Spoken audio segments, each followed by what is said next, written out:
d'organisations ou de groupements. L'idée étant d'être le plus adapté à la réalité du terrain, de pouvoir soutenir les initiatives émergentes, innovantes. Je sais que la société civile haïtienne, du peu que j'ai pu rencontrer, des personnes que j'ai pu rencontrer depuis que je suis arrivée, c'est une société civile très riche, très active, très diverse.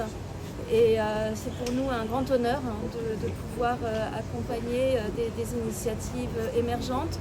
Notre idée est ainsi de pouvoir encourager, favoriser toutes les initiatives citoyennes qui favorisent la démocratie.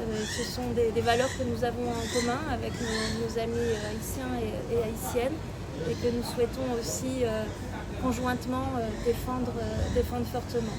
C'est la première étape d'un séjour dans le Nord.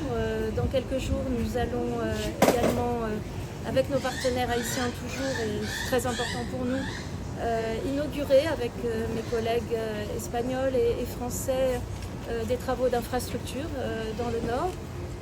Nous allons également lancer d'autres projets à Fort-Liberté et à Ouanaminthe qui seront consacrés à la fois aux activités rurales mais aussi à l'aménagement urbain. Nous aurons également une dimension économique dans notre déplacement qui sera consacrée à soutenir la formation professionnelle puisqu'il y a une demande d'adaptation, de soutien pour une adaptation de la formation professionnelle au marché du travail. Donc mon message principal d'abord c'est de vous remercier tous et toutes pour votre accueil, vous remercier pour votre confiance, de travailler avec l'Union européenne. L'Union européenne veut être un partenaire fiable, crédible, inscrit dans le temps. Et surtout que nous puissions travailler main dans la main avec nos partenaires y compris la presse. Y compris la presse. La preuve, je suis là avec vous. Madame l'ambassadrice. La durée de ce programme. Le programme que nous avons lancé aujourd'hui, Oui. le programme s'étalera sur 2026-2028, si je me trompe. Là, c'est le premier appel à projet. Il y en aura d'autres, mais ça, c'est un programme qui s'adresse aux sociétés civiles, aux organisations de la société civile du Nord, du Nord-Est et du Sud du pays. Mais là, aujourd'hui, nous sommes dans le Nord. Le coût.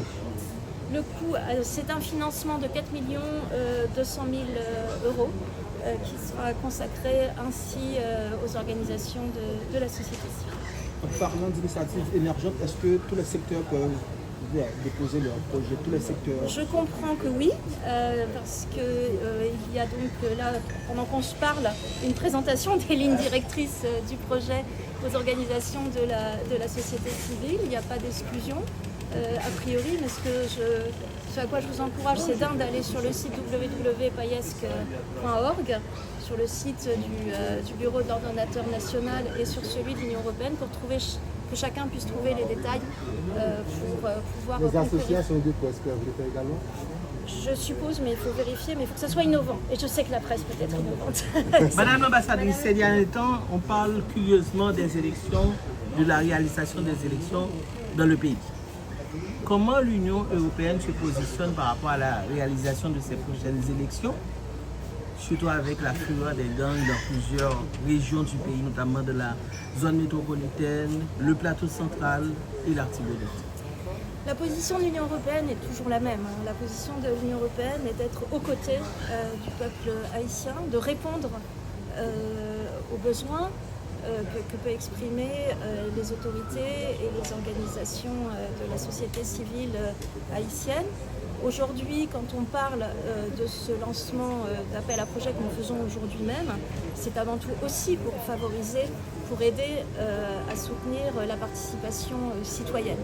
Donc notre positionnement, il est de pouvoir répondre aux demandes et aux besoins, et ce n'en est pas un autre du tout. Ça a toujours été traditionnellement, et ça l'est aujourd'hui et demain, la position de l'Union européenne. Madame l'ambassadrice, on vous dit que... Une dernière question. Vous nous dites que le financement pourra faire en 2028, mais est-ce que l'accompagnement pourra faire aussi en 2028? Est-ce que l'Union européenne sera avec 16 associations tout au long de leur existence?